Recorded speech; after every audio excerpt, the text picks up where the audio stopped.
Okay, so what I wanted to try and set the scene of is to be able to try and understand where we are at the moment within the global context of climate emergency, and how this can play out on our farms, and how we can actually take local action. What we had hoped in 2016 is that the UK could have been a world leader in updating what we need to do for the United Nations to deliver their Sustainable Development Goals, but also to revamp the World Trade rules around how we could actually develop a system where farmers could be paid not only for food and water, but provisioning services and ecosystem services. And over 10 years ago, the WTO and UN identified that the World Trade rules were completely out of date. So what we hoped, and why some of us committed a huge amount of time towards urban design, was to try and grasp this opportunity to actually say, you know, the United Kingdom could be a world leader in designing a mechanism for ecosystem services, and that we put forward multiple different experts in international law around the World Trade rules, people like Professor Janet Dwyer, Ludovine Pettertown from Cambridge, who'd been an advisor to the European government. But unfortunately, even with all that endeavour, that we have not managed to achieve that, and that the ELM as it's designed at the moment is designed as an agri-environment scheme, and any agri-environment scheme that we have ties us to income foregone, and as we know, income foregone with the loss of basic payment scheme isn't going to help support our businesses so in that transition. And we know in Gloucestershire we're going to lose £187 million with a BPS loss alone in Gloucestershire over the transition. So actually having a mechanism for paying farmers that's based on income foregone is not going to help us. So we have to look at other solutions. What we also learned was, from Janet again, Professor Dwyer, is that we're not tied to income foregone or World Trade rules at a local level. So at district, county and catchment level, we can pay our farmers as much as we want. We can pay you revenue payments as much as we want. We can pay you capital as much as we want. And we wanted to explore over the last few years, which we've been doing with Matt and others at the Local Nature Partnership, how could we enable DEFRA to actually get out of jail free from what they've designed, which effectively could have been the catalyst to this opportunity, but actually now we have to play out at a different scale.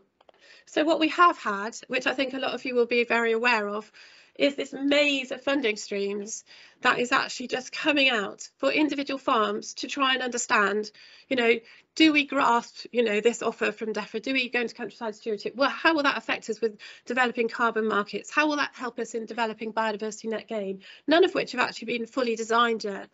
And actually, there's so many different things happening. It's almost in no detail. It's really confusing for farmers to understand, you know, people like yourselves, as to what business decisions to make to be able to piece together all of this. And we feel that this is something that we've been saying endlessly, and we find that this is actually also happening across not only DEFRA and the DEFRA family, but this particular government is throwing out masses of money in different government departments for NGOs and other organisations to fix it on the ground, with no real structure to what it is that we're trying to deliver. And we feel that this is something that is not really going to help us, so we need to take much more localised action. So in our ELM trial that we've been involved with since 2019, so in Gloucestershire there were 3 ELM trials, some of you will have been involved in those, that we were trying to say, well, actually, what could we do? How could we create an opportunity to create an ecosystem service that actually valued the land for its function? And how could we actually look at how we could sort of reward farmers not only for producing nutrient-dense food, but clean water, biodiversity recovery, carbon capture, flood mitigation. And to do that, we needed a mechanism by which we could actually assess the land to attribute that function to it. So as some of you will know, we've very much invested in the UK Habitat mechanism, which I'm not actually going to go into today. But what we also know is that we need to create join up. We need to understand how can we catch all these multiple different funding streams and agendas and all these different opportunities and make some sense of it so that people can actually have the investments they need to be able to become resilient themselves as people, as communities, as farmers, not only in their businesses but actually to climate change, both for food provisioning, for water provisioning and for all the things that we know to achieve going forward with climate emergency. And if you haven't read the UK Climate Change Committee's risk risk assessment for land-based risk to climate change, it is really quite terrifying. There are 64 urgent actions that we need to take, and we're behind on 59 of them. So we feel, as people who manage the land or are involved in the land-based sector, they can't do it without us, but they need to make it a mechanism by which we can actually be able to help by having the investment we need, the revenue payments, the business transition support. So what we discovered very quickly, a building in which Matt will talk more about this, is that we needed a baseline for the environment. There wasn't one. We don't know, what is the exact state of the environment, what our different habitat types are, our cropped environments, how we manage them, and so we need to create a baseline to enable that co-investment. And as you'll know, that I've been sort of going on for a very long time about how I really believe that we need people to help assist in how we can take climate action and join all this up together at a local level, and to make it so that farmers and people who live in a locality can take action and understand how to unpick this complexity and to be the recipients of all this opportunity, not only money, but in-kind resource from organisations and partnerships, but the people that live in that community valuing what's going on and their own knowledge and expertise as well. So Matt's going to be talking about the amazing work that's been done by our Gloucestershire Nature Partnership, and I won't sort of steal his thunder, but we feel that as farmers and landowners and land managers, that we have an essential role to play with being able to get the evidence about what the land is doing at the moment, and that creating those baselines, whether that's for carbon or biodiversity or the way that you're managing the land, because then we can become investable. And Matt's going to talk to you about the Climate and Nature Fund. But we also know that from the management of the land and its habitat function, the habitat type, that you can attribute these ecosystem functions and you can have an economic value to those ecosystem functions. So now the Environment Agency can actually quantify the economic value if you change the land use that you do. So it has a potential for that economic value to be valued by our local enterprise partnership, who we work in partnership with, but also helps to deliver the agendas that our county councils are actually tasked with around health and wellbeing, climate resilience, air quality and flooding and all the other things. So we're starting to create a structure around that, which is what we're all here today to discuss. Sorry. So where we've got to so far with our ELMS trials, and just to say our ELM phase 3 is now a year late, and it's taken us 243 hours and £10,000 to apply for our phase 3 so far. We still haven't got it. It's going to start hopefully on the 1st of April. Goodness knows why it's so complicated to apply for our ELMS phase 3. It's because the innovation that we're showing DEFRA is answering questions that they haven't asked, because they didn't know what it was that needed to be done, so they didn't actually want those questions answered. So we've pushed on and we've said, no, what we need to have scalable opportunities for farmers to collaborate. We need to have co-investment. We need to have a systems approach to be able to quantifying that evidence baseline, and we need to be able to link that to partnerships that can have that investment. So we've been supported in the interim by the AONB and their FIPL fund for 5 water bodies, which is under the Climate and Collaboration for Climate Action Fund, where we're going to be working, and some of those farmers are in this room. But actually what we're trying to show is that at a water body level, we are potentially very investable, and that's why I'm delighted that Tom's here, because Tom's been pioneering about how farmers can actually build relationships with local private enterprise to actually receive money. But it's a really perfect project template to be able to say, could we collaborate with groups of farmers along our valleys to be able to see how we can actually be investable? And that's why we want to have this discussion about what vehicle do we need to be able to achieve that. So just to give you a context of what we've been doing since, for those who don't know, since 2012 now with the catchment-based approach, is that with the catchment-based approach, which is now a national initiative, there's 84 catchments. There's a really strong collaboration of partners who work to benefit the water environment. So that includes all the water companies, it includes all the arm's length bodies, it includes all the different organisations who have an interest in managing water. And we know that we need to manage water to be able to manage soil and vice versa, and that our habitats have a role in playing that out, how we manage water across the landscape, and we need infrastructure investment. And this is our group of farmers that we've been talking to and been involved in all these projects now since 2000, probably 2012. Farmer Guardian started in 2015.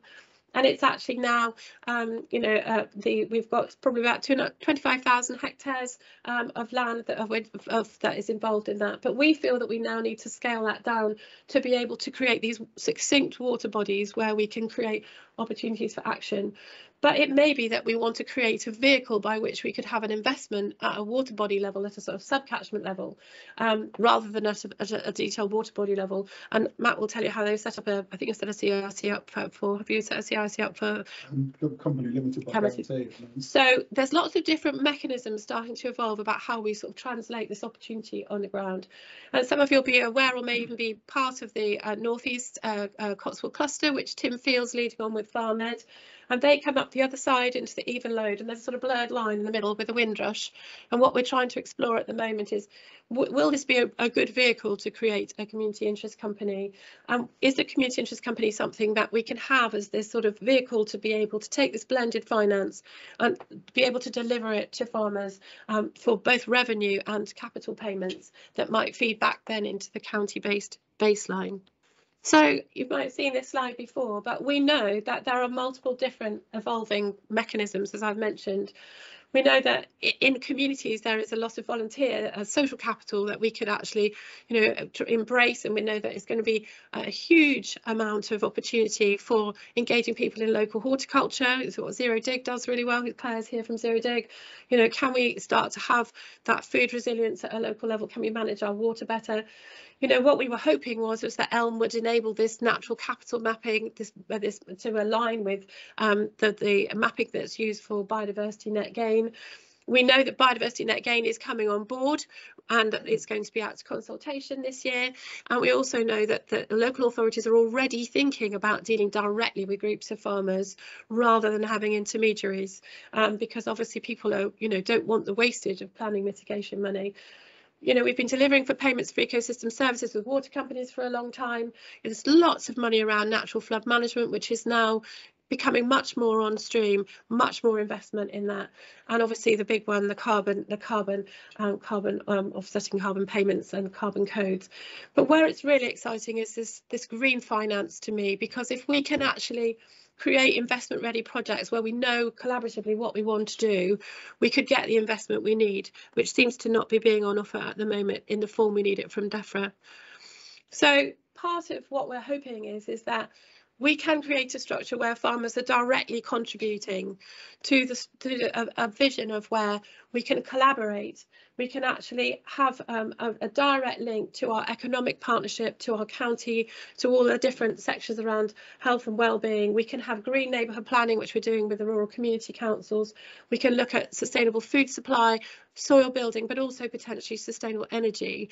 And there's some real innovation, particularly being led by people like John Turville, who's here, around not only herbal aids for AD, which we explored in 2013 to produce biomethane, but potentially even hydrogen. And so we could actually learn how we could become resilient for fuel, and as farmers produce sustainable fuel as one of the revenue streams that might enable us and catalyse us to be able to do more regenerative agriculture. So you might end up with a community that wants to invest in new infrastructure that might be funded by green finance, that might then be supported by land use options from those partnerships that are helping to facilitate that land use change. And the exciting thing is that might even take things like sewage or the offal from local abattoirs. All sorts of things that we've wasted might become something that we could create revenue and sustainability from. So it's all there, and that's what the Green Finance Institute and people want to invest in. We need to be investable. So, the idea today is to discuss, and I didn't want to do any of this without asking, do you think that in the Upper Thames now, like others, we want to potentially to go to the next step and create a vehicle by which farmers in this catchment and potentially, the adjacent catchments and buddy up to Tim and friends in the even load, maybe the Windrush ultimately might want to set up its own as well, but in the middle, there's no hard lines. But do we want to do this now? Because it's I think it's the right time. And what basically would happen is you'd end up with 3 or so directors that would create a vehicle for that investment that would then go out and supply, opportunities and funding and capital to farmers in those landscapes to be able to deliver against those agendas for that blended finance.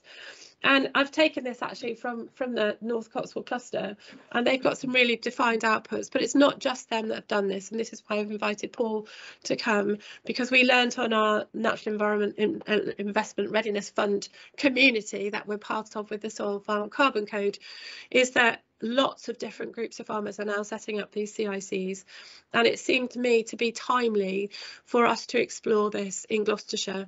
Now, I know if you don't farm in the Upper Thames or that you might be thinking this is relevant to me, but remember, Joe leads on a group of farmers over at Breedon with Jake Freestone. Sarah leads on a group of farmers in the Vale. We've got Ellie, who leads on a group of farmers in the Forest of Dean.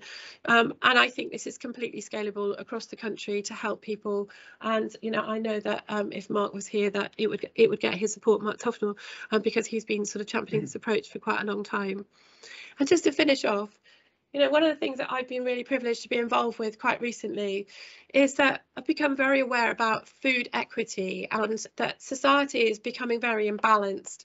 And a lot of the discussion has been about, rewilding landscapes and all of this sort of stuff, and landscape recovery. Let's take the pressure off the land. Let's allow it to rewild. And that might be funded by public, but actually obviously they're trying to create mechanisms to potentially leave in private funding for that. But what is happening is that more and more people are in food poverty. In this district alone, I spent most of Monday morning this week with Cirencester Food Bank. There's over 6,500 people in Cotswold district who are in food poverty at the moment. Of those, over 50% of them work. They just can't earn enough money to be able to feed their families, particularly with a heightening cost of fuel and other cost of living impacts. What we want to do, and what we wanted to do initially, was to value the ecosystem services that come from the land, because at the moment, the nutrient dense quality food that everybody deserves to be able to eat is unaffordable for a large percentage of the population. And that if we could actually value the carbon, the soil, the ecological recovery, the water quality from those ecosystem services, from mapping the land in the way that we do, we might be able to make this food affordable in schools and hospitals. And it's really exciting that our county council has allowed us to natural capital map all of our community farms, and that they're now exploring £1.5 million schools contract through dynamic procurement, which has also got challenges with DEFRA, but I won't go in with that too poor George. But we also want to make sure that we can create mechanisms where we can grow food locally. So one of our ambitions, working with people like Claire at Zero Dig, is to say, can we create horticultural growing areas close to every food bank in Gloucestershire? Can we create a network between the people who grow food and people who are in food poverty? Bizarrely, it's not been done. So what would be really interesting is in this whole discovery around food systems, and we've just starting to launch with the LEP and the LNP, the Gloucestershire Food and Farming Partnership, a vision for how we transform the food system completely, and that we enable the supermarkets to be accountable not only for what they pay farmers, but what they do with their waste. And maybe we can create a food equity within this as well. So that was just to set the scene, and I just hope that through the morning you'll make the most of the amazing people that are here, and to say that I think it's time personally for us to be able to create a vehicle for that investment. And I think we can be transformational. I think we can actually help our communities, and we can do that if we collaborate and actually really try and get some coordinated opportunity for these partnerships to support us in a way that we feel would take us forward to be climate resilient. Thank you. So my starter is hello, my name is Paul. I've set up a community interest committee. Feels kind of like I'm treating this as a legal entities anonymous type meeting. Yeah. So what I'm going to do is tell the story of the work we've been doing down in Port Harbour in Dorset. And Patrick asked a question of how long you've been doing this. I think it's about 14 years, it feels like. Well, it started in earnest about 3 years ago properly, but probably running now for about a year and a half. And I'm just going to pick up on one of the things Jenny said, which was you have to know your question. And I was chatting about it with Tom at the very beginning. When you start all of this stuff, you've got to know the question you're trying to answer. So it's easy to go, well, it's not easy. It is possible to set up a community interest company. You can choose what type of one you want. There's lots of other kind of entities around, but the point is to have a point. You've got to know what you're trying to do and what you're trying to solve. And our one, hopefully as will become apparent, is quite clear. So for us, this is a little bit of Poole Harbour. This is actually a bit called Holes Bay, and somewhere around here is a load of algae, yeah, of which agriculture is accountable for maybe 70% of the nutrients that feeds that algae. Yeah, so our question we had to answer was, how do we reduce the amount of nutrients coming from agriculture going into Poole Harbour, which is a special protection area? Turns out it's amazing for waterfowl and lots of little benthic creatures, which I have no idea what their proper names are, but apparently really important. Our thing is, how do we reduce the nutrients going in there that's feeding the algae, that's making this site unfavourable? And how do we do that in a way that protects all the farming businesses? So there's something like, I don't know, well, there's something like 550-ish farm holdings in the whole area. So, and as you'll see, actually, if you flip onto the next slide, there are a number of dairy farms. There are a whole load of, there's some poultry, there's a few pig, there's a lot of lowland livestock, there's a lot of cereal.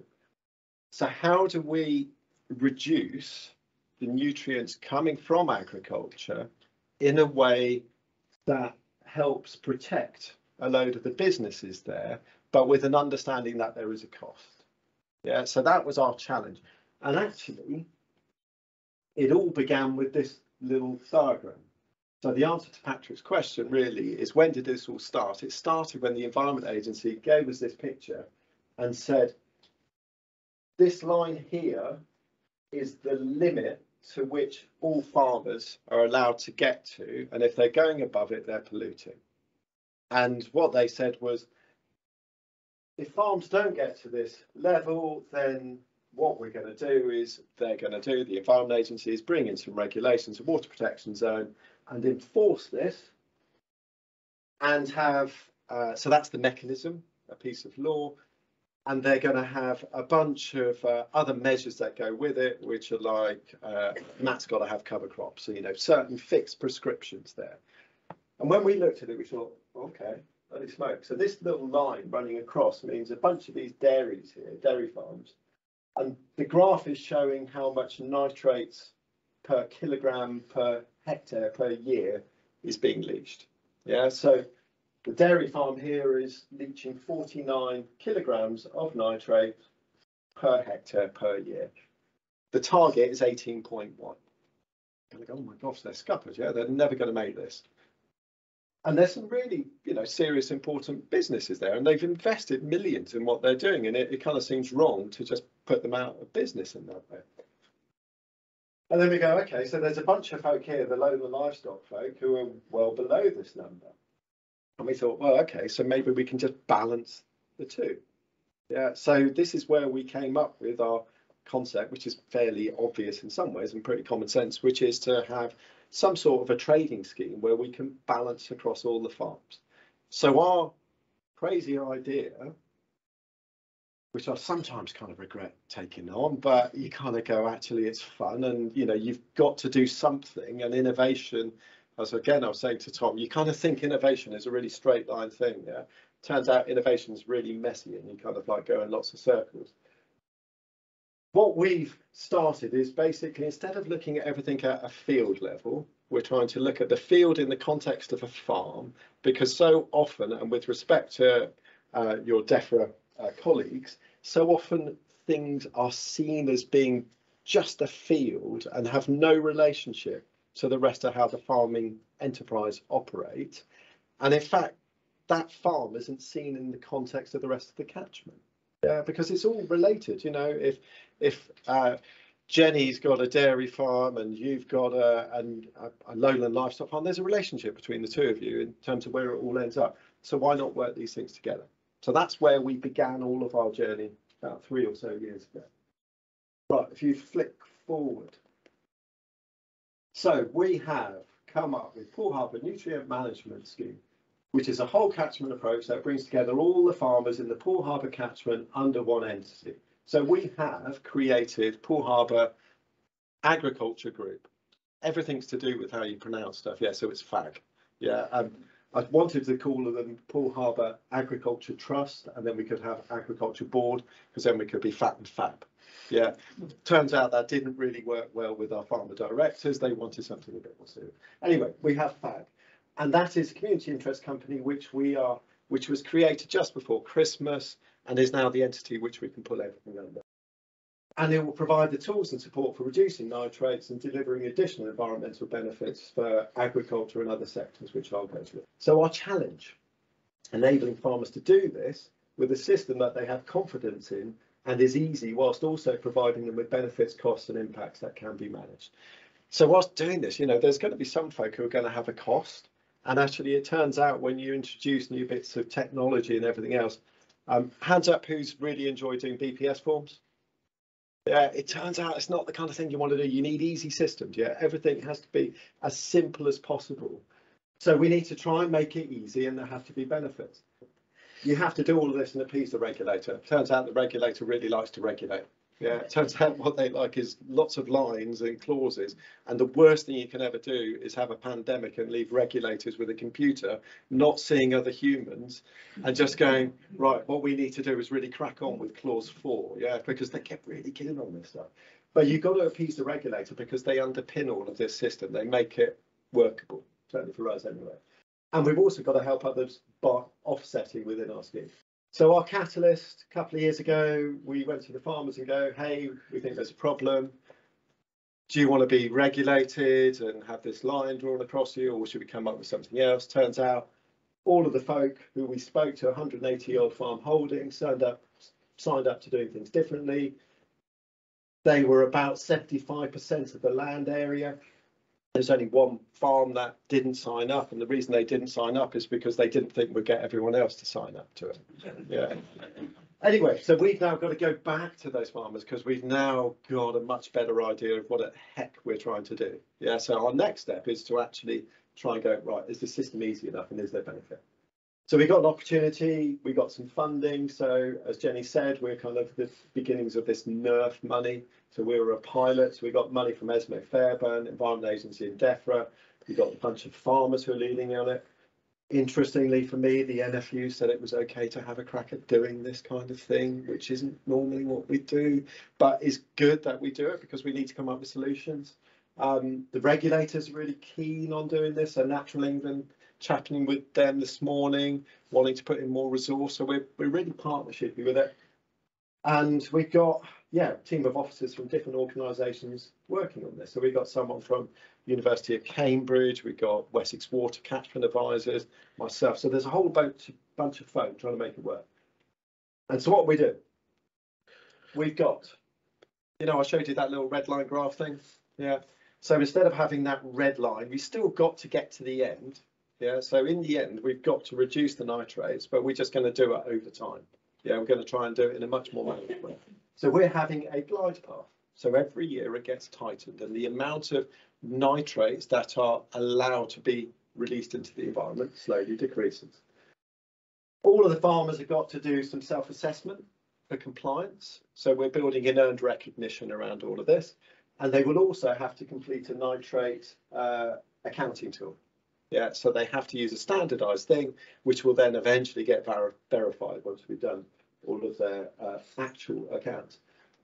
When they filled in their tool and they use the whole of their farm, and part of the issue in all of this is these tools aren't particularly evolved. Put your hand up if you know a decent carbon tool that tells you everything. There isn't that thing just yet. We need all of these tools. So we're having to work with something which is evolving. But essentially, the farmer will put in all of their stock cropping practices as much as they can, and it creates a value. Yeah, and that is, according to the regulator, scientifically robust. The farmer can look at whatever grants they want to use in order to get there. And if they can't meet the target, and if you're above and you're a Jenny, you're well up here, you can go, actually, I'll work with Matt. Well, you can buy your allowances. Yeah, and so everything settles out. So the whole sector is supposed to balance out. That's the aim for this. Farmer then will implement what they're doing over the next year. And then at the end of the year, after harvest, you will put in your actuals. You'll kind of go, where is your yield and everything else for all of this? And this is with a few caveats of things aren't all known in November. Yeah, we have to work to certain dates just to get things going.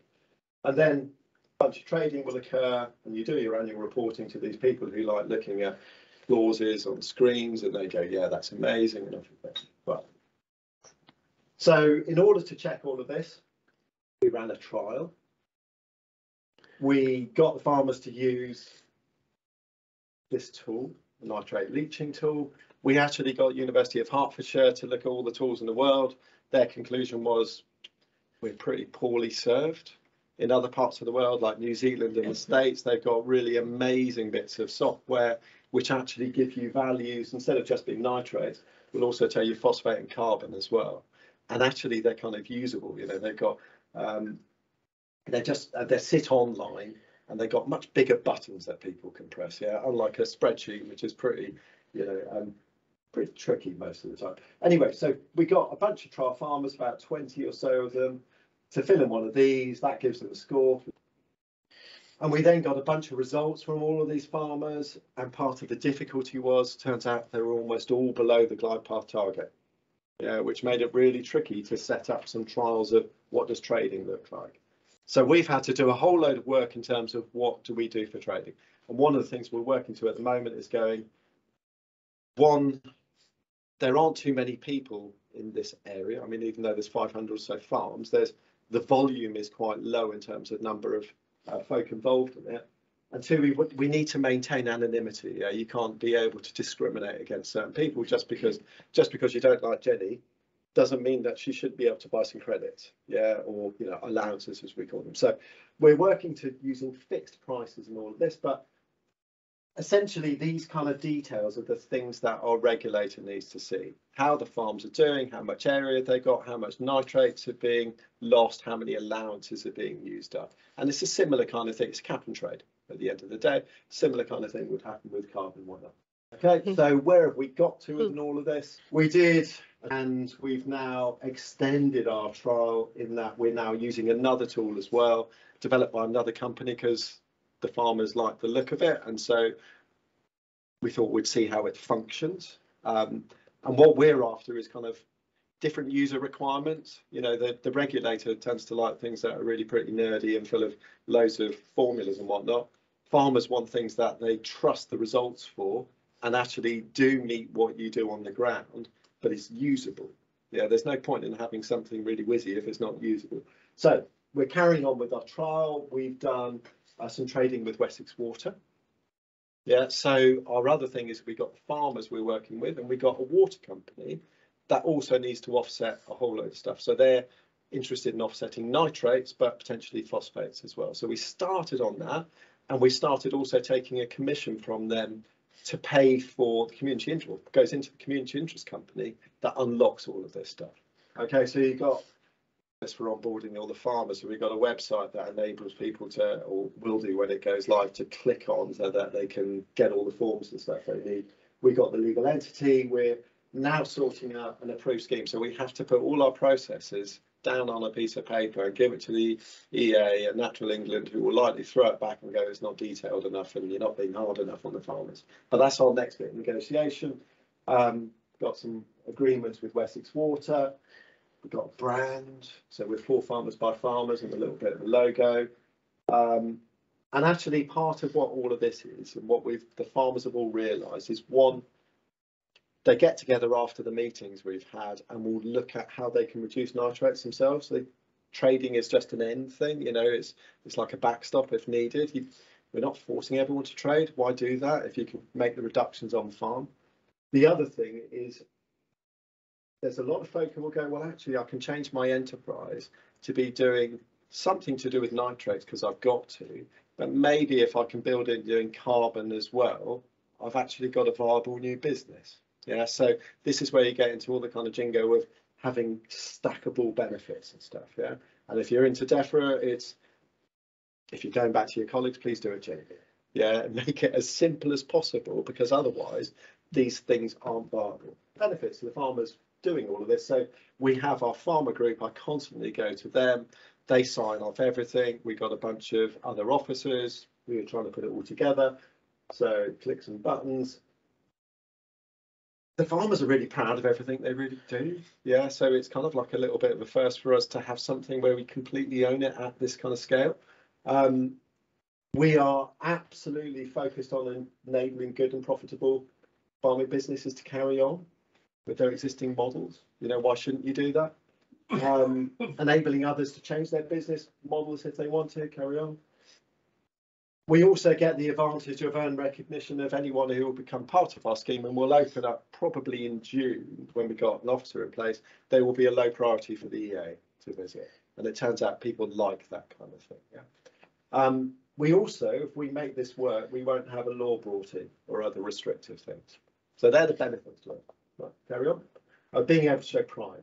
So that's kind of one of the things that everyone, you know, I've met very few people, if any, our meeting who aren't trying to do something to reduce nutrients on their farms into the environment. You know, they just generally get a hard time. So it's a really good moment to be able to show what you can do. There are a bunch of risks for all of this, which is if we don't actually get the farmer confidence in how all of this works, then they won't get involved in it. If we can't get the incomes right and all of the tools right, then they won't be part of it. Changing the goalposts and sowing doubt. So very easy for the EA and whatnot to change the goalposts. Yeah, right, click forward. So innovation, just got this here. I'll do it very briefly. In terms of when you do innovation and when you start stuff, you've got all of our farmer directors who are here. You've then got our trial people who are here. Our next lot will be this lot, who are our pragmatists. At the end, you've got what are called the laggards. Forget the laggards. Yeah, you're just never going to get them. Yeah. So our whole job at the moment is to take this lot, and when we launch it properly, we'll bring in the next lot, and you do it over time. And so we're trying to do something at massive scale. We've got a revenue model, so our community interest company will get money from the water company. We can also maybe enable some stuff with developers, although they've made that more complicated. But hey, we'll hopefully get some money from income from the farmers, so everyone will have to pay a membership subscription in order to do this and meet certain rules. There'll probably be a commission on all the trading as well, so it goes in there. And off you go, and we've got different membership categories. We know financial viability to begin with. It's really difficult to be viable, so you have to have time and you need more people to come in. It's really risky to do this. Another thing DEFRA can do is actually fund the farmers to do these things, because it takes a little while to get yourself operational in order to make this viable, I would suggest. We've got a route to going live, so we're going to employ somebody, blah, blah, blah. Next bit. We've got some top tips. Next. There you go, questions. So we're on the beginning of a journey, I think, within all of this. Fingers crossed, we'll get to it. Hi everyone, having me. This is the first time I've attended an in-person event since before COVID, so it's fantastic to be in a room with people rather than just seeing that much of your body. So yeah, thanks very much for having me. And yeah, I'm Matt. So I'm not from a farming background at all. I work for a local nature partnership. So forgive me if I get some of the language wrong here, but I'm here to talk about a couple of specific aspects of what Jen set the scene for you earlier. Very different kind of examples from what Paul's just been discussing. But essentially, I'm here to talk to you about new markets for nature. So as Jen presented, there's loads of different funding streams that are coming forward to pay farmers and landowners, land managers, for different environmental benefits that your work already creates and can increasingly create. We're looking at this piece of governance that we're calling the Gloucestershire Nature and Climate Fund. So I can't tell you anything about CICs, I'm afraid. But I'm going to tell you about this approach we're trying to set up in Gloucestershire that hopefully will be of interest or useful to you. So the local nature partnership, it's a DEFRA idea. They had the idea in 2010, but we're not DEFRA funded or supported.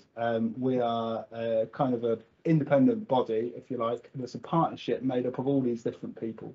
So you can see the environmental NGOs there. You can also see the statutory agencies. EA, Natural England, sit on my board. Chief Executive LEP, the Local Enterprise Partnership, sits on my board, but also the local authorities as well. So the county council and the district councils are big players in the local nature partnership. And the aim is to put nature at the heart of decision making. That's our little tagline, for the benefits of wildlife, people, and the economy. And what my role is essentially is facilitating conversations between these people to make sure that nature is considered at the start, to try and make it an enabler rather than a blocker. You know, if houses have got to be built, we don't want nature to stop those houses being built. We want those houses to be built in harmony with and embracing what nature can provide for them and how they can improve the nature of that site as well. So some context for you. And forgive me, you probably know some of this stuff already, but so I work closely with the local authorities and the LEP, and there's an increasing engagement around nature. Now, I think that's for two reasons. Policy is forcing local authorities to think more about this stuff, and the electorate is forcing local authorities to think about this stuff. You know, we've got Extinction Rebellion and stuff has made it, and David Attenborough, essentially, those two factors have had a huge influence on the public, and our elected leaders recognise that. One of the biggest things that people have been able to act on quickly is trees. There's all sorts of pledges from local authorities around climate emergency, and we're going to plant 1 million trees. So the local nature partnership brought the environmental NGOs and the local authorities together to develop this Gloucestershire tree strategy. It's got really ambitious targets for woodland creation for the county. But what it does is sets out a framework of best practice for delivering that, to make sure that it's right tree in the right place for the right reason, to hopefully protect as much as possible all food production in the county, and to make sure those trees are delivering as many different environmental benefits they can. Legislation, so that's the voluntary strategy that we kind of pulled together. Another piece of strategy, very boring probably, but it's coming through from law, from the Environment Act, that local authorities have got to develop this nature recovery strategy. Now, what that is essentially is, and there's been tons of these strategies in the past. Some of you might have heard of biodiversity action plans before. There's a recognition within the environmental community, I think, that all of the nature plans that have been developed centrally in Gloucestershire previously, I think a lot of them have failed essentially because they haven't included you lot. So let me get this right. 70% of our county is farmed, and I think there's an increasing recognition among all the partners of the GLNP that farmers are central to delivering any of this stuff that people want to or have to deliver, whether it's carbon offsetting, flood risk reduction, or biodiversity net gain. You know, landowners are vital in this, and the development of that local nature recovery strategy has to include landowners' voices, because it needs to be something you guys, all farmers in Gloucestershire, help us design so that it's actually deliverable, so that it makes sense, so that it is what you want to do, so that it delivers all the environmental benefits that we all know we need to deliver. So I think it's a bit of a shift. Hopefully we won't get it perfect, but hopefully that will improve that piece of legislation. And then this bottom slide speaks to what Jenny mentioned. So University of Gloucestershire did a bit of research into how big the financial gap that BPS is going to leave is. Now, this obviously doesn't take into account all the other new things that are coming online, but you can see it's currently about £40 million a year coming into the county, and we all know that'll be zero by 2028. So yeah, there's some of the context. Two things specifically. Oh, one thing I should have mentioned on that last one, actually. we've got a bunch of mapping as well. Jenny talked about this. So I think some of you, or maybe a lot of you, have already been involved in Jenny's natural capital mapping work on farm with the land app. What we've created kind of centrally, I suppose, is this county-wide map that uses real ground truth, up-to-date data where we have it, and fills in the blanks for where we don't have it with nationally held data sets and stuff.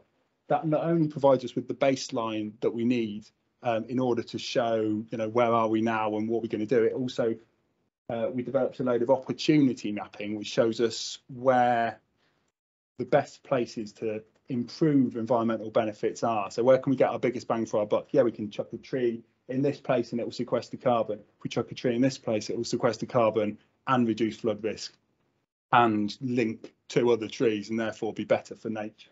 So there's baseline mapping and opportunity mapping, and I think that will really guide where investment decisions. That mapping is available online for everybody to have a look at. I'm very happy for Jen to circulate a link if you haven't already seen that. So 2 specific markets.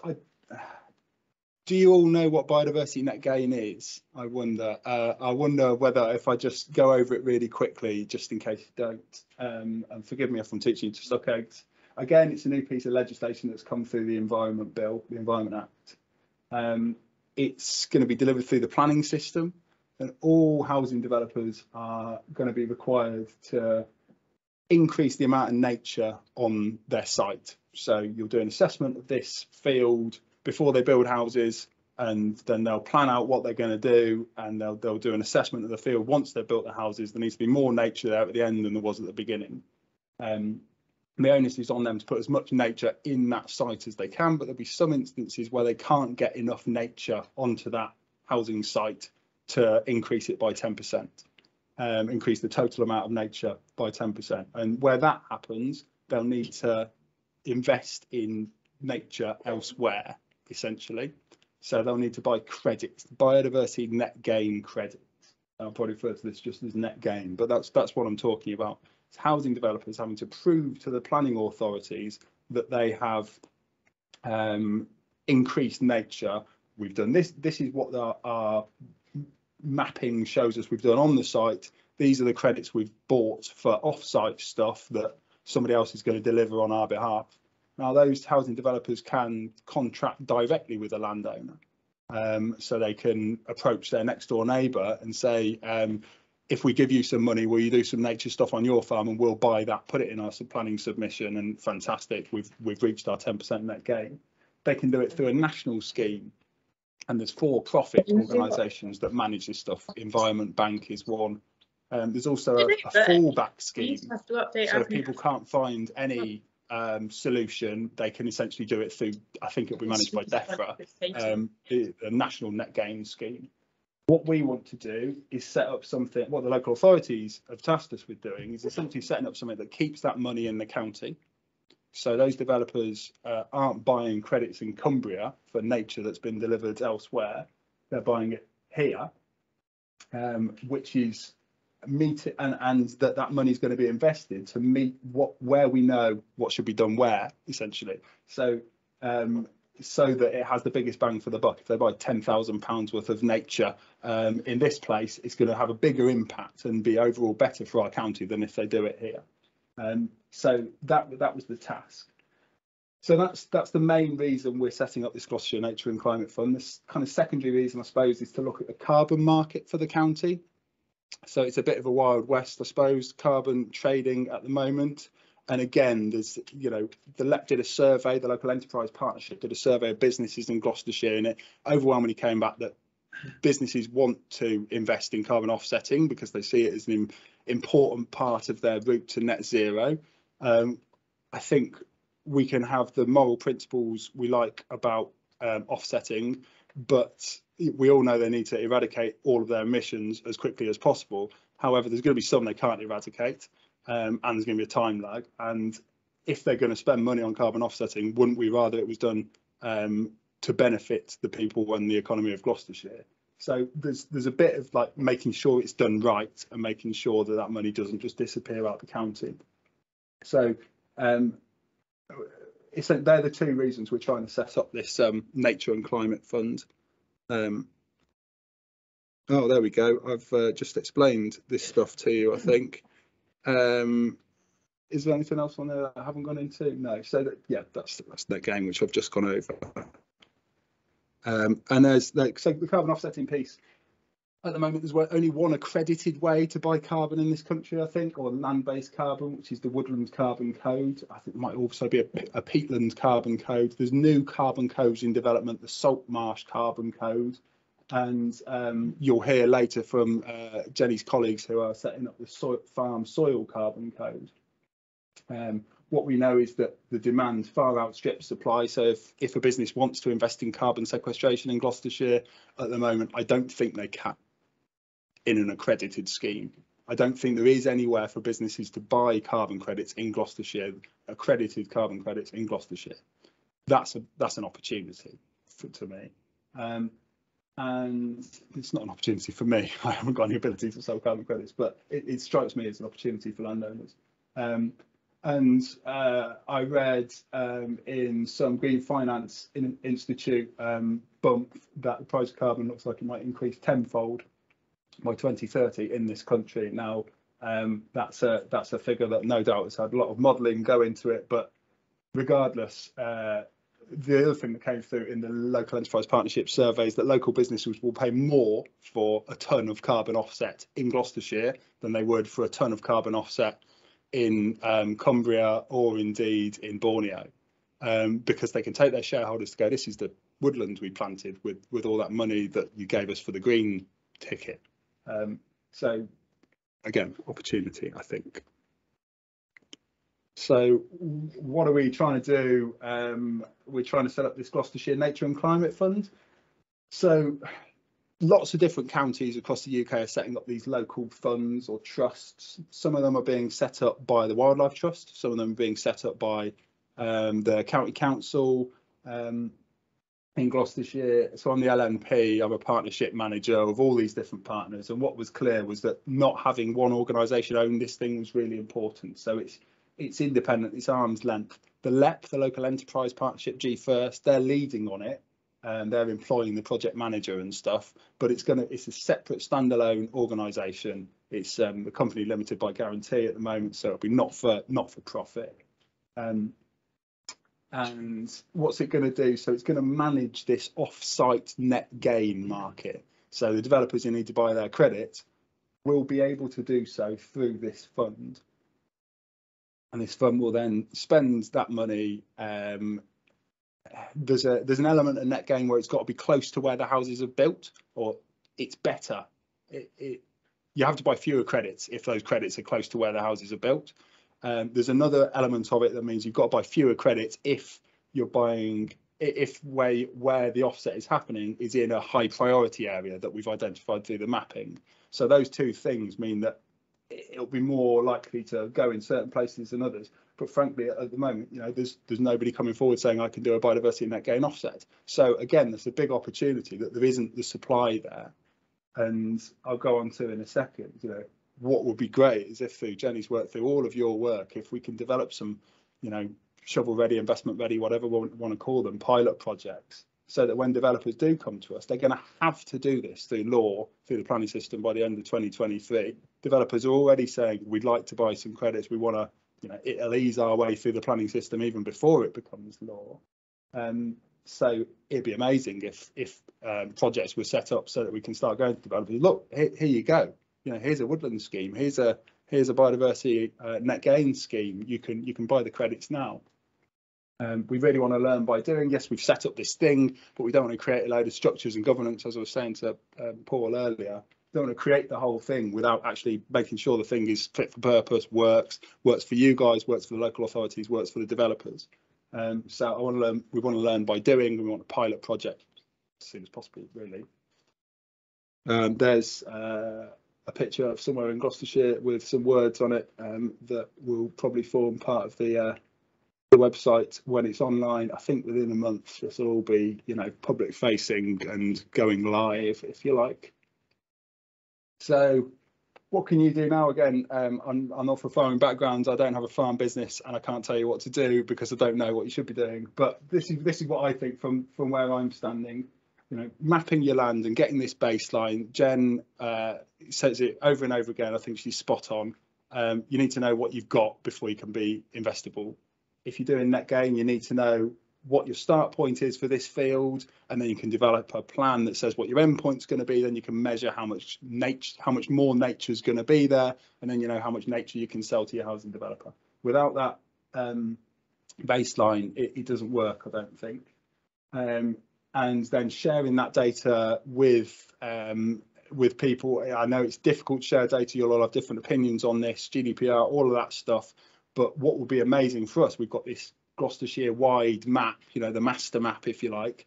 If real ground truth data from landowners can feed into that, we have a much better picture of what the county is and what the county could be. Work with farm advisors while you're all here, so you already are, but essentially to assess your options and get this BNG ready. Again, it goes back to the baseline, but if you get your ducks in a row, knowing what your baseline is, doing a road map of what you want to do with the 2 fields at the bottom of your land or whatever it is, or you know, starting to work through that plan to get ready for this stuff, I think puts you in the best possible place for getting the money. Work with adjacent farmers. Again, you're all here, so you're all already doing that, but bigger projects are probably more likely to be investable. I think scale isn't everything, but I think it's attractive to investors if they can go with this group of farmers and buy all their credits rather than having to do a few here and a few there.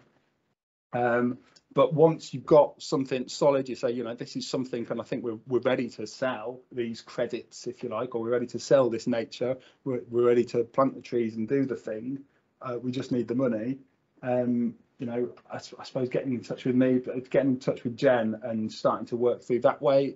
And there will be a formal mechanism for getting in touch with the fund once the website's live. But yeah, I think that's me. Thank you very much for this opportunity to talk, and it fits in really nicely to what we've already heard, because we're working on developing a farm soil carbon code, because as quoting other people that have spoken, it's the Wild West out there. There's people who want to invest. There's quite a lot of excitement around carbon. I think some of it may be a little bit premature or overstated in what it is. So we're going to go through, yeah, oops. Not clicking. Why is it not going? It will. That one, yeah. Yeah, so we're working on developing this code, and just we have the next slide. And looking at this point here of measuring, reporting and verification, because we can't work with something unless you know what you've got as a baseline. And at the moment, if I said to you, are you a good person? You might say, well, it depends how you measure it, isn't it? If I don't tell lies, then yeah, does that make me a good person? But it's about more than that. We've got to really know what we're talking about with farm soil carbon, because it will vary even in an area of the farm this big. It will vary, it will depend on soil types and things like that, and we need to justify that and understand that. So if you're going to go forward and sell your carbon, you're not going to be caught out that if you go and sample it in a different way in 3 years' time, you've actually got less carbon there than you baselined and benchmarked it with at the beginning. And sorry, just going back on that, and it links to these points here that someone's been talking about. It might be that you want to sell carbon because of voluntary offsetting. It may be that it links with other projects, just as you were describing, for ecosystem services or in things like biodiversity net gain. It may be that as we come into, you know, we've got the NFU targets of net zero, and we have to justify our important point to bear in mind, because as farmers we're using fertilizers, we're using fungicides, we're using machinery, and they are all emitting carbon. And so seeing this, there seems to be some people who think that the gap in the payments is going to be made up by carbon payments, and the fact that you are emitters, we might be all trying to work and reduce our emissions, but we have to be careful about not promising to sell something that we're over delivering on. So, you know, if you are going to sell carbon, who are you going to sell it to? So it's interesting about local markets, because at the moment it's all about national markets, and so they're completely unregulated in the UK. It's not like the Woodland Carbon Code. And actually, what does it actually mean? It means very little. If you sell carbon at the moment, and there are companies coming and saying, I want to buy your carbon. I was going to put up a case study of them, but I don't want to be too libelous in what I say, because it's very, very difficult to get the hard facts on what they're trying to sell you. Or so basically you sign up to a scheme where you have to enrol on that scheme, which costs you €100 a month. Now, if you're a 1,000-hectare farm, that probably is a relatively small proportion of some of the money you may get back. But if you're a 100-hectare farm, as opposed to a 1,000-hectare farm, you know, €1,200 a month to have the right to, sorry, €1,200 a year, €100 a month, is quite a big upfront cost. And how many tons of carbon are you going to sequester? At the moment, these schemes, all they require you to do is not burn crop residues. Well, no one can burn crop residues, so that's such a pointless thing. We're not adding to the, you know, we're not helping solve our carbon problem by not burning crop residues, because we're not doing it. And reduce the intensity of your tillage. Now, what happens if you're already a direct driller or a min tiller?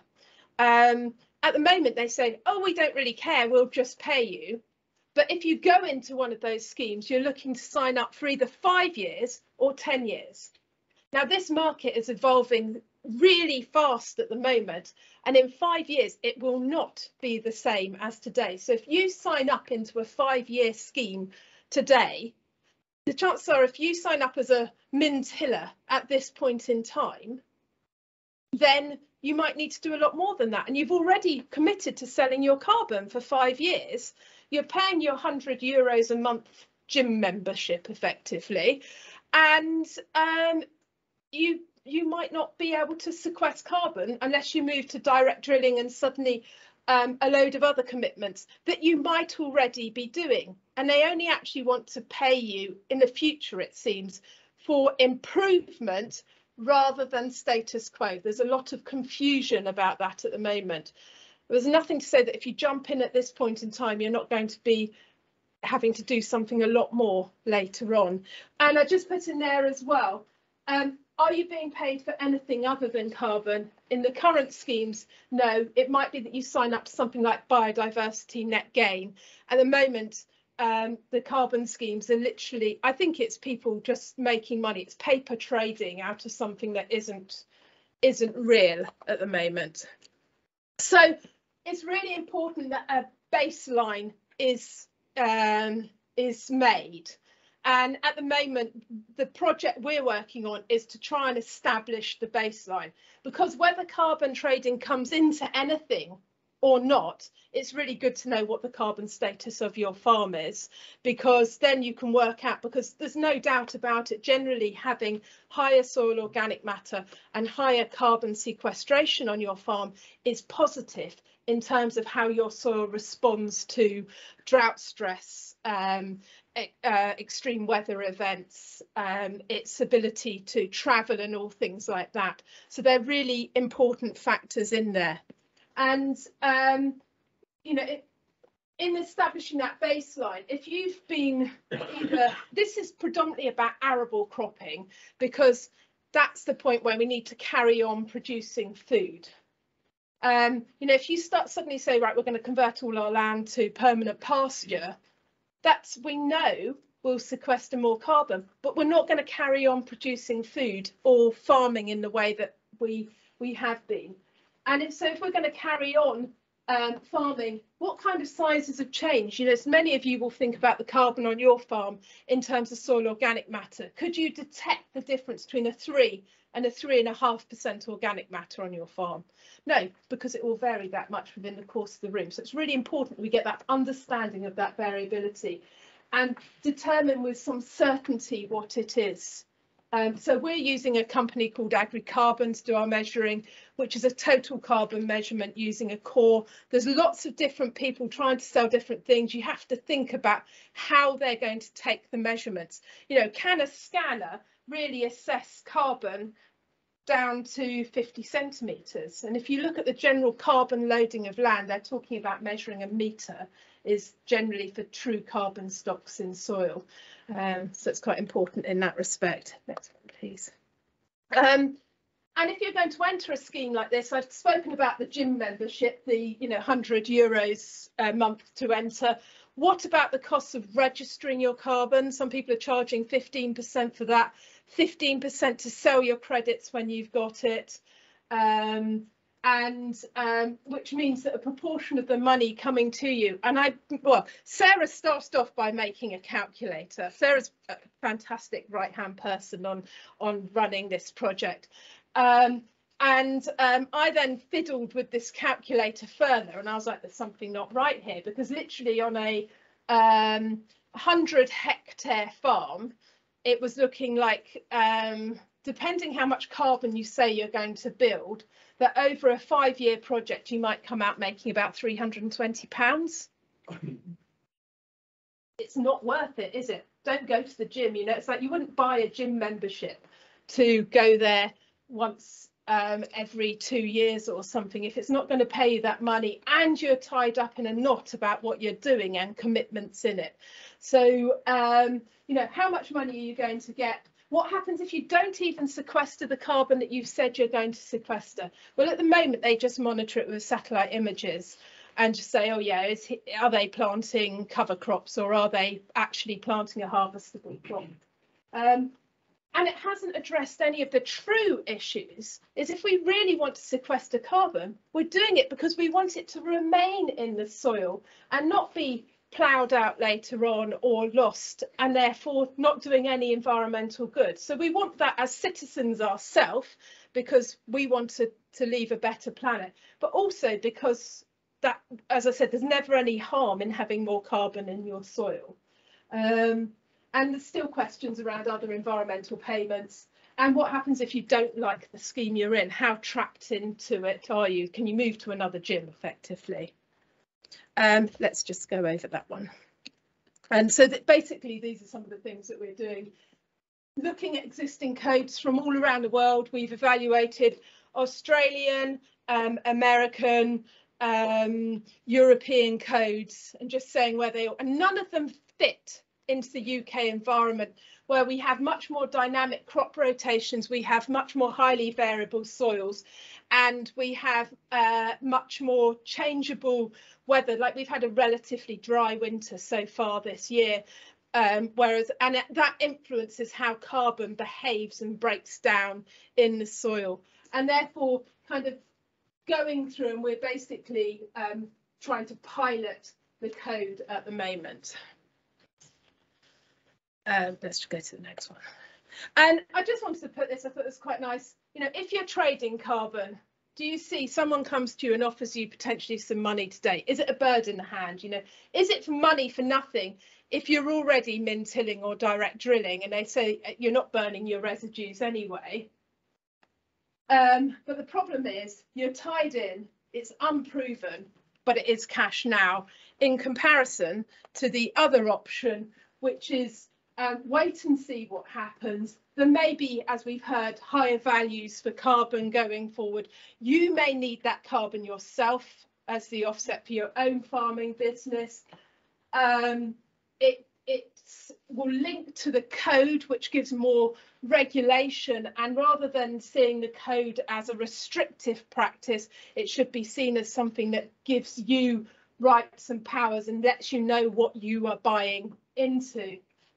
The downsides are it may be more stringent rules as you go forward with carbon trading and less certainty, but there's no certainty at the moment. I'm just going to say something. This income now, it's actually an expenditure now because you have to pay to join the scheme initially before you get a payment for any credit. So there is an outgoing before you earn anything. So yeah, just be aware of that.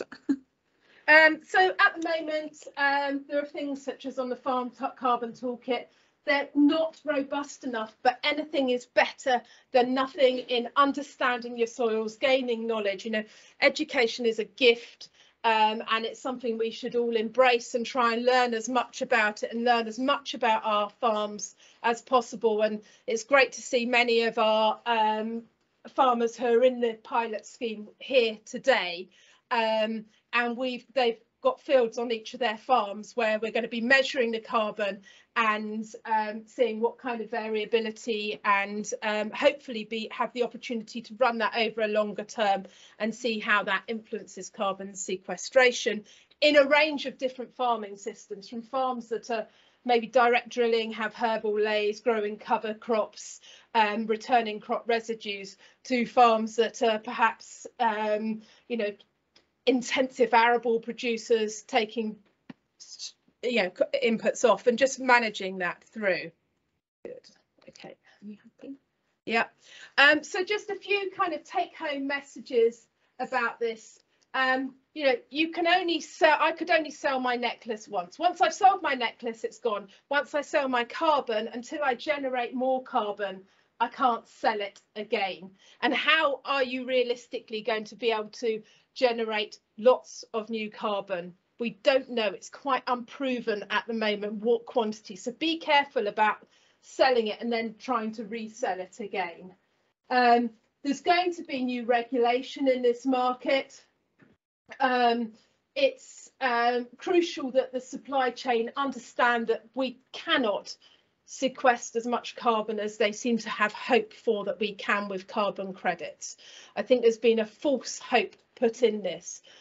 Basically, we need to cut emissions to work on this, and hear about, you know, if you're going to generate carbon credits, make sure that you don't need them yourself. So it might be that you need that baseline just to exist as a business yourself. And then just some you know, things to look at, signing up for things like Sustainable Soils News, looking at previous workshops to understand how all of this is fitting together. So hopefully that's an update. There are all the individual schemes out there, they're proliferating fast. My word of advice is be very, very careful. Be careful of standing order charges on it, and make sure you have some idea of how you're truly going to sequester carbon. So I'm Tom Curtis, and I'm going to share some of our experience of something called the Landscape Enterprise Networks approach. And essentially, our bit of the jigsaw puzzle that we've been working on is it's about getting money to change hands. It's about putting, really straightforwardly, it's about putting groups of businesses that want to buy ecosystem functions, pulling them together and putting them together with groups of farmers who can deliver those ecosystem functions through nature-based solutions or regenerative farming systems, and getting them to transact. And that's what we're doing. That's what we've been trying to get together to get money to flow, so that money goes from one end to the other and services are delivered. We're doing it. Why are we doing it? We're doing it because we think there's a real opportunity for land managers here. There's new markets.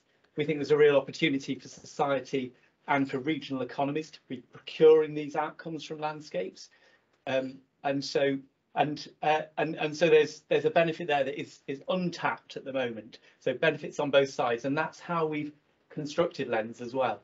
It's about creating a system where it's a good deal for both sides of the equation. We've been doing it in various landscapes, creating these kind of marketplaces, starting to get transactions going, particularly getting live transactions. The most active marketplaces we've got, they're not enormous, but we're transacting, you know, 7-figure sums now per year. The most active, Cumbria, East Anglia, and then the Veneto region in Italy, and then Western Hungary. So in the UK, food companies and water companies. Italy, and I've got to say it, food companies and the Prosecco Consortium. So that's just great. And a water company. And I've been out there as well. I managed to get out there in the autumn. And then and in Hungary, yeah, that's very arable landscapes. A mixture of different sorts of landscapes. So these are These are vineyard arable landscapes. These are arable landscapes.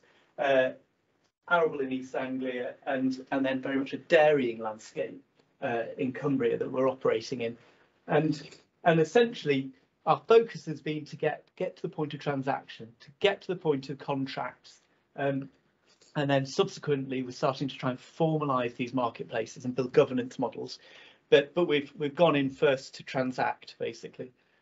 So I'm just going to run through some of the basic principles that we've applied to get these marketplaces to happen, and then I'll give you a couple of examples and a few reflections. So basic principles that we've used, but we've evolved them over time. I mean, this is Paul was saying about this. This is, you know, we've got our lodestar here, which is that we think that there should be transactions for the multiple benefits that landscapes can deliver, food and all those other functions. We think that's good for the rural economy, good for the regional economy. And then we've been adapting and working this out in our kind of lens laboratories by doing it. And out of that has come these principles. Well, it's demand led. This is about it's about knowing a customer. We started Lens. The first Lens we did was in northern Cumbria, and we got into a conversation with one of our clients, which is Nestle.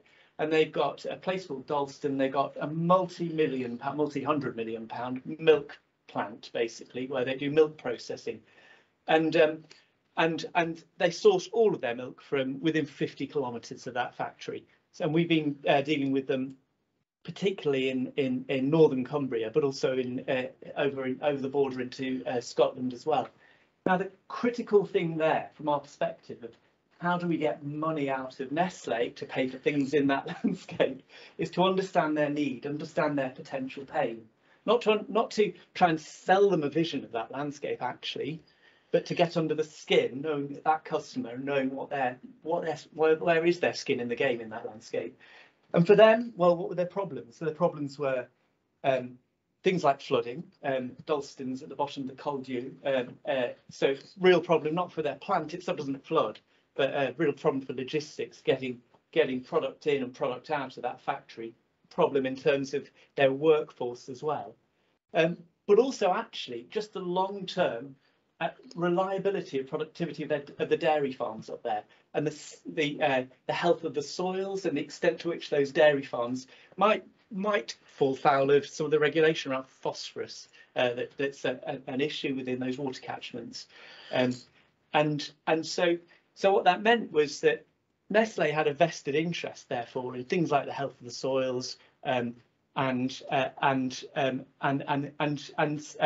therefore in sort of farming techniques that might be used, as well as potential nature-based solutions, habitats that could be put into that landscape. But the important thing there was we were diving into their need first, rather than assuming a product and then trying to fit them into it. That's really important, because we wanted to peel cash off these guys. It has to really feel like it's got something that's really relevant to their operation and their risk register. So that's that. I'm labouring that point, but it's really critical in all of our customers in these Lens landscapes. We all treat them like customers.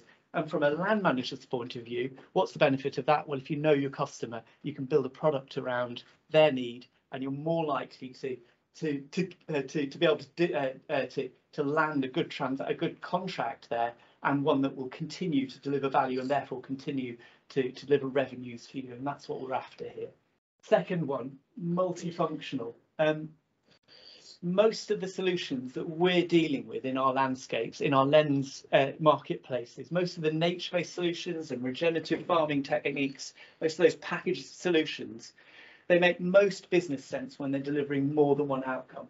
Very often they're delivering food and resilient supply. That's really important.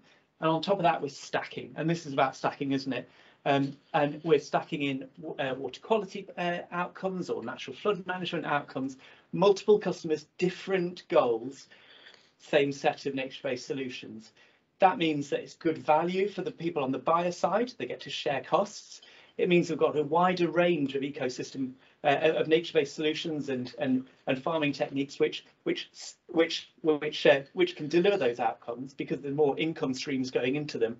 And it's actually, they're more resilient products in a sense. You've got more customers associated with them. So if one customer was to fade out over time, then actually your system's still got delivering value, and you still got something to sell. So multifunctionality, I think, is key. I actually just think it makes for better land management choices as well if you're trying to deliver more than one outcome. I'm concerned about compartmentalisation of the landscape into wild bits and productive bits, sort of thing. And you know, style of land management that I'm particularly fond of is the ones where you integrate outcomes and deliver multiple functions and get paid for them, multiple transactable functions. So that's really important. Collaborative, really absolutely critical feature of these marketplaces, and it's collaborative on both ends of the transaction. It's collaborative on the demand side. So in Cumbria, for example, our first marketplace, we recognised, we understood Nestlé's rationale for putting money into the landscape, but we also recognised that for very different reasons, the local water company, United Utilities, actually for different reasons, they got a problem with phosphorus in the water supplies that they're regulated to bring down. They also got a motivation to buy into the same set of ecosystem functions and the same set of nature-based solutions, different functions, same set of solutions in the landscape. So we can get them to collaborate and share costs. So that's really critical. So that drives your multifunctionality, and it brings those demand-side players in. So a big part of our job is to match up their needs, basically, sort of matchmaking service, to work out what's their common interest, who else could be in there, how can we bring them together. It's also collaborative on the supply side as well. It's much easier for us straightforwardly to deal with groupings of land managers, groups of farmers. They can deliver wider, more landscape scale solutions, and actually you're just dealing with one group rather than multiple farmers. I actually think it's really important in terms of the power dynamic within these trades that the farming side is organised and therefore collectively negotiates to get the best out of these trades. That's, from my perspective, really good in terms of stable long-term transactions.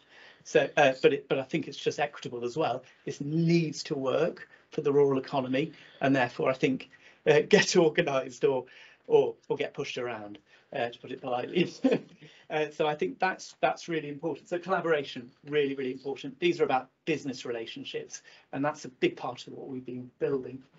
And it's business-like. At the heart of what we're doing, I'll talk you around this quickly, is a value chain. Essentially what we're doing is we're understanding business needs, and we aggregate those around their common interests. So we are a demand aggregator in these landscapes, essentially. We pull that together, and out of their different goals, we can understand there's got a shared specification, the sorts of things they pay for in a landscape. And we can, out of that technical specification of where are the sorts of things that these guys would pay for, we can go to a supply aggregator, a group of farmers, and say, well, what's the package that you could put together to service that need? Because if you can service that need, we reckon there's money to be had there. There's a deal to be had. And when that's right, and there's a bit of back and forth there, quite a lot of back and forth there, we cut a deal. And that price point it's a negotiated price point. It's a price point that represents profit for these guys and good value for money for these guys. So it's not a worked out ecosystem service valuation or anything like that. It's what's good value, and that's a negotiation. And that's a big part of what we do, is get that negotiation to work, get the spec right, get the negotiation to work, and then build a contract, build those collaborative contracts. Quite relatively complicated, but we've done it. But really, think of it like a business, and it just is. This is not a grant scheme. This is not a fixed cost. This is about understanding your customer, delivering value to them, and getting the right price for it. Do it collaboratively to get the right price. Organic growth. What that means to us is that in these marketplaces that we're dealing in, we start with relatively simple transactions. They're never that simple, to be honest, when it comes to it.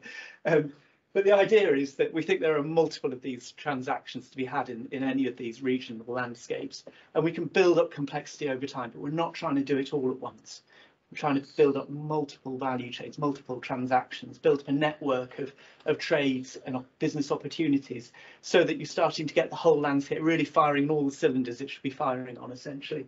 But we build that incrementally over time. So we've got a simple-ish algorithm at the middle of it, which is this basic operating unit. You replicate it up in a landscape and you build complexity that way. And that's, well, it's just pragmatic from our perspective, but that's a good way to build. And it is building. We find when you've done one, then people are really interested, because quite a lot of people will have looked in from the sidelines and got interested, and they want to come in and get involved. The final one, really, really important, is it's place-based. It's our sense of how this works, but also our sense of how it'll work best for regional and rural economies. Is that actually we're transacting and governing these marketplaces at a regional scale. The danger is, I think, with some of these new markets, is that they're national or international, anonymised, away from the place that we're dealing with, and they then deal with individual farmers. And actually, I think that we need to exchange those big markets into localized, locally responsive markets, which are responsive to the rural economy, which are responsive to the ecology of the place, but also it's at that scale of Northern Cumbria or East Anglia that you can really spot those synergies, those shared solution, niche-based solutions, or those interactions, those co-benefits between those buyers, where there's real tangible value that they've got, operational value for their businesses. Really, those really only get spotted at that scale, we think. And also, I think there's a human dimension to this with the big business, and we deal with big corporates, but actually there are human relationships there, and trust that you need to build up to build them as collaborations, and then to get them to transact. So we organise these and govern these at a place-based scale, and ultimately what we're doing within our landscapes is, having got transactions, we're building local governance so that the marketplaces are locally run by and for the buyers and sellers within those. Just a couple of examples. I've talked a bit about Cumbria. Essentially, what we've got there were these two, and we could see them as congruent demand side interests, United Utilities and Nestle. We reckon we could build collaborative transaction there. They would co-fund these measures, these nature-based solutions and regenerative farming techniques in the landscape. So we're able to pull them together to find a common specification for them, and transacted that. We dealt there, our kind of farmer grouping there essentially was First Milk. It's a farmer co-op up there, but they aggregate milk, so we reckon they could aggregate ecosystem functions as well. And they can. It's not been straightforward. It's been a journey to get it together. I think, Paul, these things are complicated when you get into them, but we've got there, and we've got transactions going, and actually it's building. We've got a lot of different stakeholders brought together into that trading community that we've built up there, who are interested in the roll-on opportunities that are happening next within that landscape. And we've got the local authority now wanting to transact natural flood management measures in conjunction with those others. And so we've got something going. It's trading hundreds of thousands of pounds worth of nature-based solutions at the moment per annum is the scale of it. It can go much bigger, the ambition, but we're building confidence by going small first, making it really work, delivering real tangible value, and growing it from there. And then where we're moving with that is that we then constitute that, and we think it'll be a community interest company actually to manage that marketplace essentially. But it's partly attitude and it's partly pragmatics. We thought we'd trade first and then figure out how to govern it afterwards, which might be slightly sort of seat of the pants, but I sort of think it isn't. I think it's best to do these things, then you learn, well, what is it we need to govern them, and who needs to be on it, and what does it actually mean to transact these things. So that's kind of how we've gone about it there. East Anglia is the next one. Should I do that one? Yeah, just and that's been that's a similar mix of organisations really. A couple of food manufacturing companies, obviously buying in arable, Anglian Water, plus some of the smaller, more regional water companies like Affinity Water. They're procuring, and Northamptonshire County Council in part of this.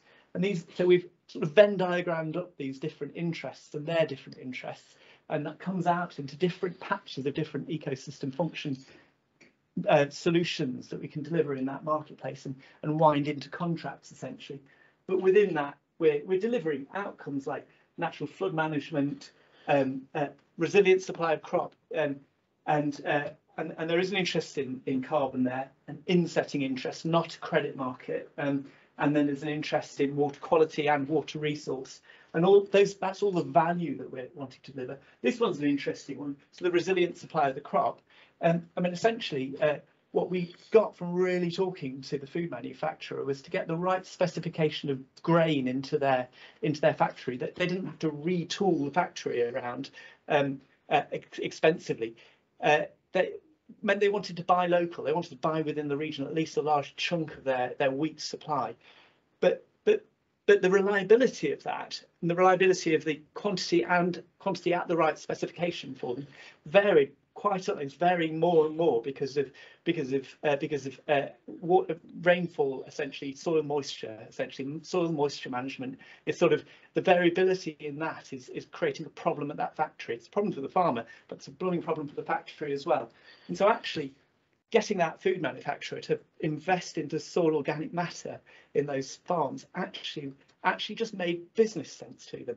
I know that sounds really prosaic, but that's how it is. It's not selling a big wonderful vision, a glistening vision how East Anglia could be. It's down to the prosaics of wheat specification at the right volume. Soil organic matter is helping get that because it helps the moisture regime within the soil, and that's good for the factory, and therefore the factory's prepared to put some money into that. That's how we get money to flow. It's that tangible sort of value exchange that really matters. And then, you know, you can imagine Anglian Water, it's, you know, it's phosphorus again, and then in some places it's water resource management. And stitch these together and get transactions going. That one's just gone through in terms of transactions. Several different collaborative contracts going, but again, for this trade this year, it's just shy of £1 million worth of nature-based solutions and regenerative farming practice payments. 4,000 hectares, 32 farmers involved. Next year, the value of that, the amount of money that's already expected from our existing demand side plus a couple of others is knocking on £3 million, because the confidence is growing. And the more we do this, the more we transact it, the more it can really grow. And we're sort of expecting it to really grow and grow again, which is why we need to have governance now, in order that we can deal with and systematise what we've set going, basically. So that's that. A few reflections. Keeping carbon in context. I thought the last presentation was absolutely spot on. I think that, to me, we run these markets through multifunctionality. I think that carbon could be, it's like top dressing almost. It could make these schemes more viable. We built ours on more local or regional, real tangible value transactions, which are about sort of transformation of business practice as opposed to compensation for it. But I do think there is a market there, and it'd be silly not to be aware of it. But we've not done any offset markets yet. But I think we need to not get over enamoured by these big, flashy sort of markets. Let's keep our heads. Let's not have a carbon gold rush. I think there's going to be a lot of subprime carbon out there. So I think the caution that you're expressing is really important. And so let's wind it in gently and carefully into multifunctional products, essentially, and let's sell to a range of different marketplaces and build a longer term, more resilient sort of products for ourselves and for our customers. Keep an eye on business fundamentals. We're about value creation, and we built our markets on these tangible values rather than offset values. I'm really not against offset values at all, but certainly understanding the business, understanding our customers, understanding their need, and constructing products around that is fundamentally where this comes down to. And we certainly, at this stage in the maturity of the market, we feel that's the right place to be. I think there will be valuable other more sort of derivative, metric-based markets out there that we should be alive to. But keep an eye on the business fundamentals. Essentially, focus on customers, focus on revenue. The other thing that's, I think, kind of caught people's shiny thing that's caught attention is finance and bonds and all those sorts of opportunities. Actually, in the first instance, I'd urge people to think about their customer. Think about your customer rather than your bank manager first. Find something that works for the customer, build a product that can get revenues off. Then if you need to scale it, if you need finance to scale it, then scale it. But don't let's invent ourselves around finance readiness is what I'd say. Place-based markets, keep it in place. Integration is scale dependent, as I was explaining. And I think unless we govern these things at a regional place-based scale, I think we might lose the we might not capture the real benefits of the rural economy as we all really ought to be able to do. So I think that's it. Parting shot really is I suppose would be know your customer, build the product around your knowledge of the customer, and get organised. Amazing. Thank you so much, Tom.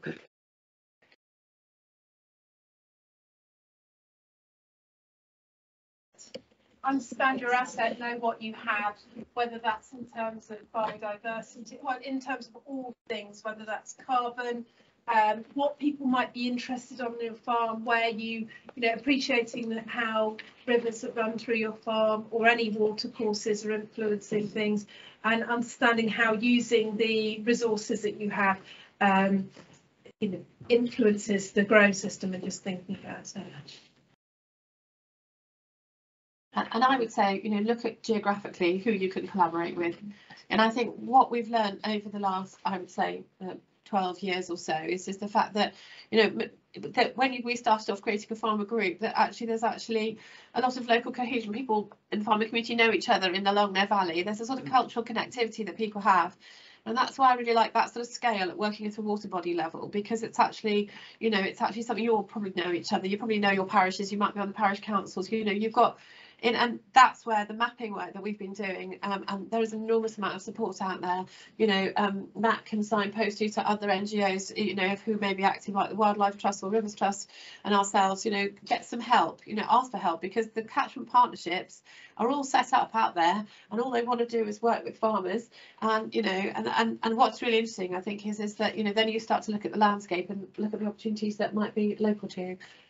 I'll just add on to that, which is, I mean, definitely it's all about your assets, but think about the whole of your business and how you're operating and what you're doing. So if you take one thing, you've got farming rules for water, which means you have to meet certain phosphate requirements, which means you might have to put in a new slurry store, which means you might have a new cost there, but you then can't put the slurry on your land. And so what is the cost of doing all of that? And is it worth it to you to do that? And then it's a case of looking at, well, what is your land like? What can it do for carbon? And sort of move through all the stuff. I mean, I've kind of categorised things as being, you've got three drivers. You've either got your ethics. So if you're like a Charlie Burrell, you set up a NEP estate, and that was kind of where, they wanted to go. You've got your regulations and contracts. So they will impact on what you've got to do. So in Poole Harbour, we had an imperative driver in terms of what we needed to solve.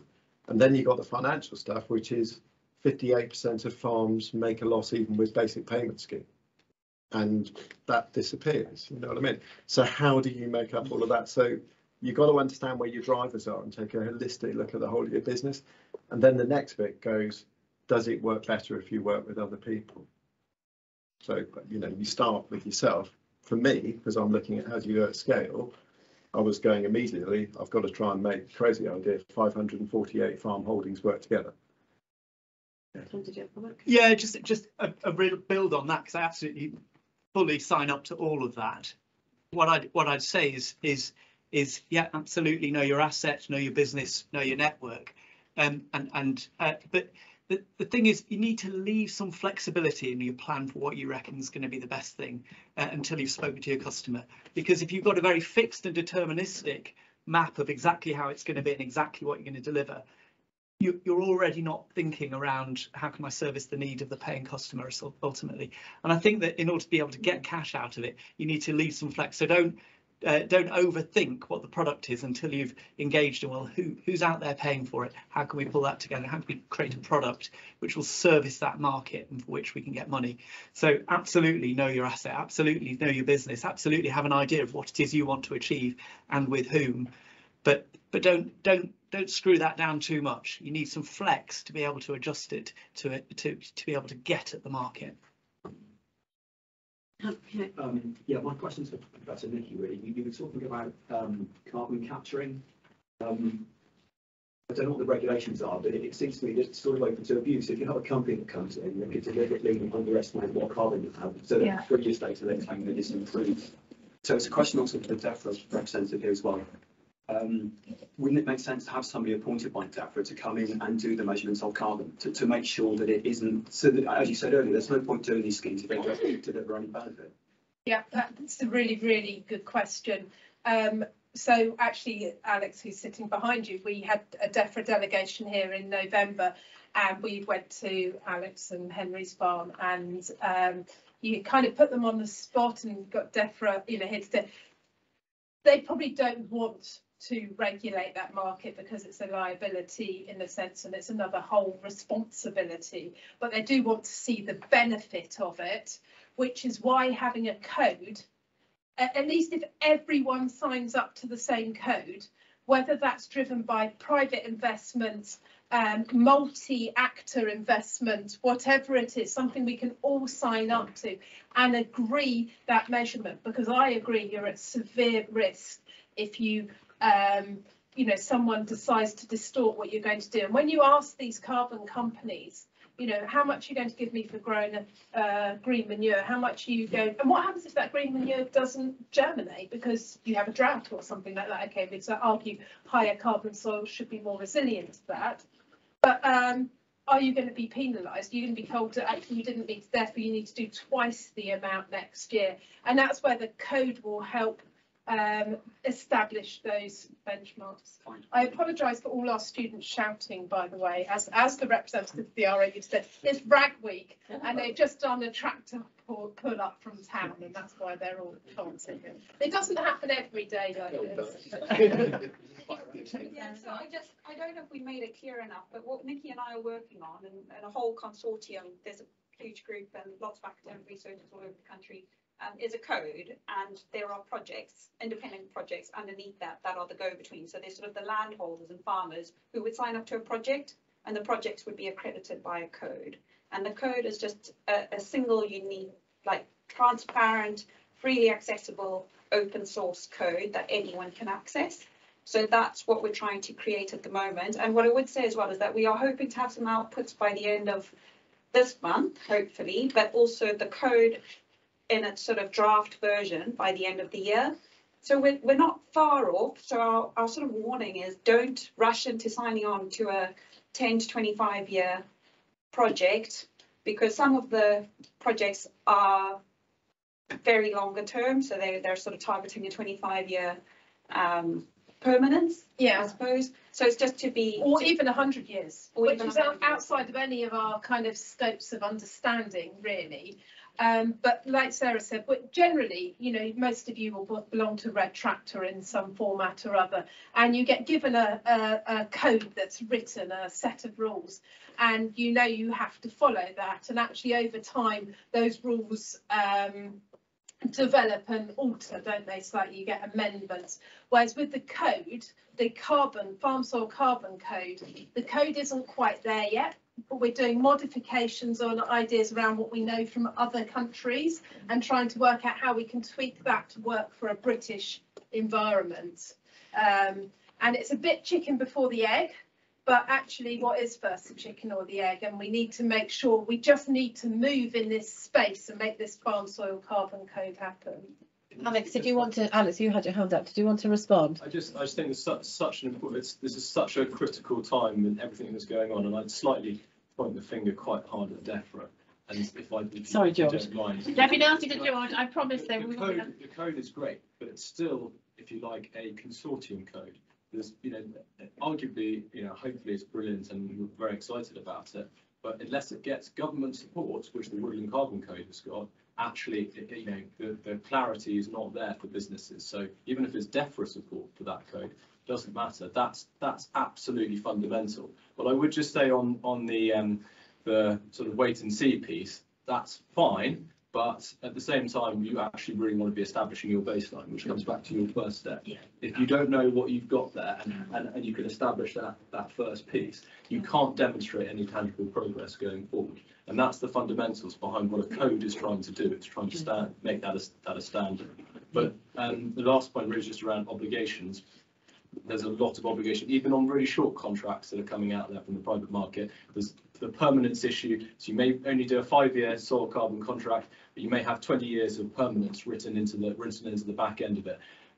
This market has changed enormously in 3 years. We're already looking at things like the woodland carbon guarantee. The government's guaranteed to buy your carbon credits. I suspect it won't spend a penny of that 50 million put there, because the price has already risen over the last 3 years to pretty much in line with what they're offering to pay, and you've got an option to sell to the private sector. So no one's even delivered a carbon unit yet in these last 3 years. So already it's really just kick-started the market, and the government's very, very happy with itself, probably.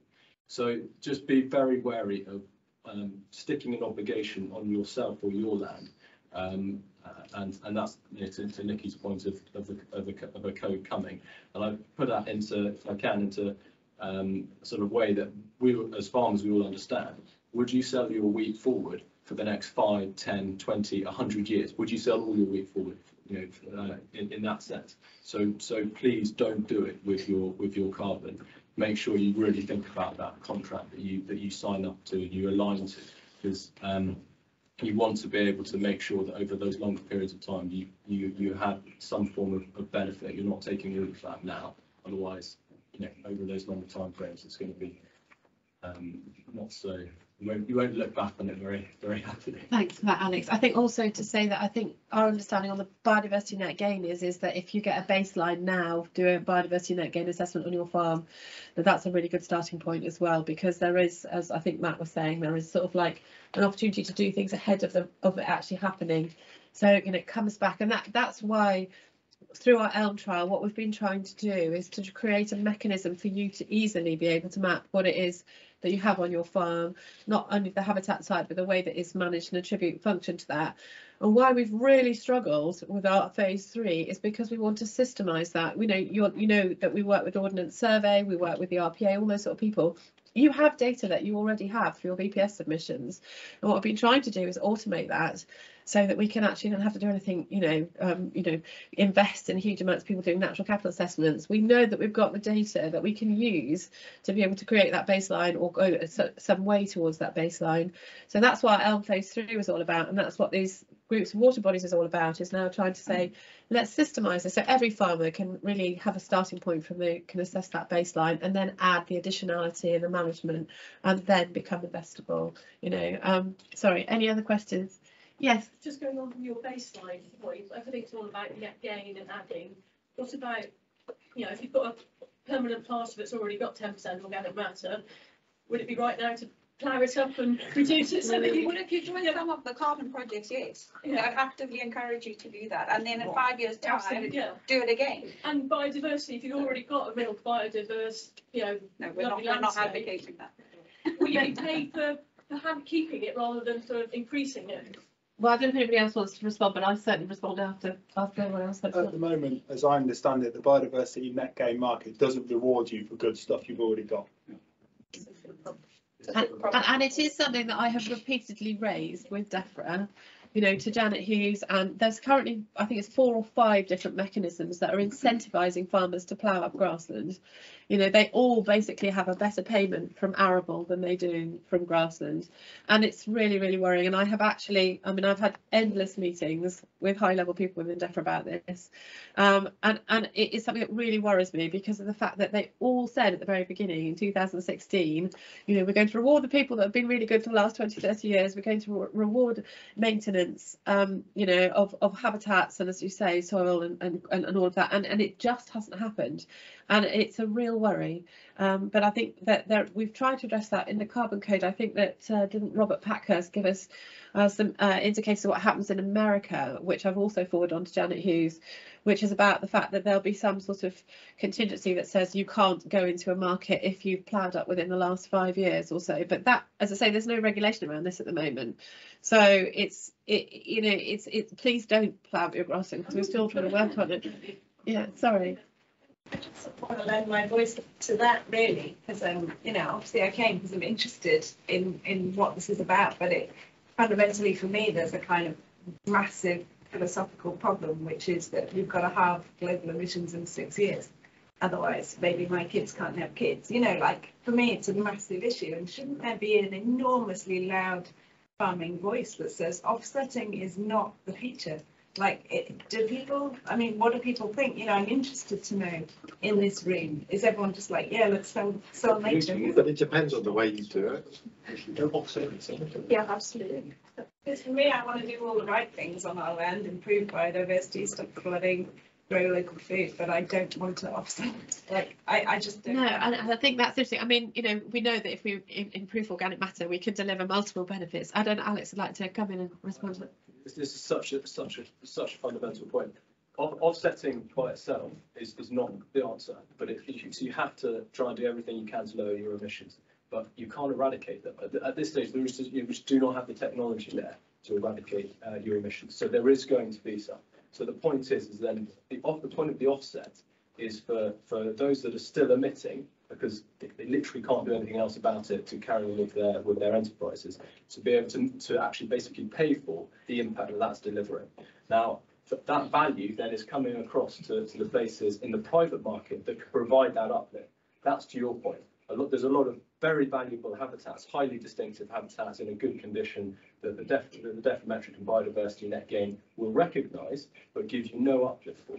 And so I'm afraid I then come back and I straight away point the finger at DEFRA and say, why is ELMS all about paying for uplift and not recognising and incentivising those high value, highly distinctive habitats? But the private market's never going to pay for that.